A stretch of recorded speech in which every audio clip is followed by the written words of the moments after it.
साजिद खान साहब वेलकम आपको कहेंगे, और साथ ही साथ जो आज का मैच हुआ, आप एक्सपेक्ट कर रहे थे ये कि नेदरलैंड्स ऐसा सरप्राइज देगी साउथ अफ्रीका को और साउथ अफ्रीका इस तरह से परफॉर्म करेगी? बहुत शुक्रिया आमना। काशिफ अंसारी साहब ने भी हमें ज्वाइन किया है, उनको भी इंट्रोड्यूस करा देते हैं, फिर जाहिर सी बात उनसे भी बातचीत का सिलसिला जारी रहेगा। जी जनाब। अहमद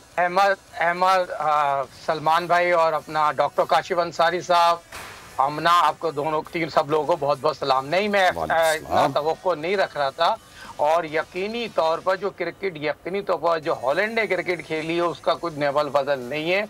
और साउथ अफ्रीका की बात की जाए तो कोई भी यही नहीं समझ रहा आज अपसेट हो सकता है। क्रिकेट यकीनी तौर पर गैर मियारी खेल है, उसमें कोई भी नहीं सकता। जिस तरह की आज क्वालिटी खेली गई, हमेशा हम बात करते हैं फॉर ऑफ लीडिंग, और फॉर ऑफ लीडिंग आज हॉलैंड की टीम ने, उनके कप्तान ने प्रूव किया, बड़े दिल से खेले, और उनके जो बॉलर थे वो चैनल में बॉलिंग करी, गुड लेंथ बॉलिंग करी। और ये साउथ अफ्रीका जो एक पहाड़ जैसा टारगेट बनाया, जिनके 3 बैट्समैन सेंचुरी बनाए, और एक उनके जो ओपनर थे जो यकीनी तौर पर 2 सेंचुरी बना चुके थे, जिस तरह वो आउट हुए, तो साउथ अफ्रीका कहीं भी ऐसा नहीं लग रहा था ये मैच हारेगी, मगर खेल में वही जीतता है जिसका जज्बा हो, जुनून हो। और आज हॉलैंड ने नामुमकिन को मुमकिन बनाया तमाम शोबों में, ये भी नहीं एक बॉलिंग, बैटिंग, फील्डिंग। तो ये चीज को आपको मानना पड़ेगा। जीत हुई उन्हीं की जीत हुई जो जज्बे के साथ आए और टीम गेम के साथ। हम बार बार कहते हैं टीम गेम है, किसी एक का गेम नहीं है। 11 खिलाड़ी खेल रहे हैं तो 11 खिलाड़ी आज उन्होंने प्रूव किया।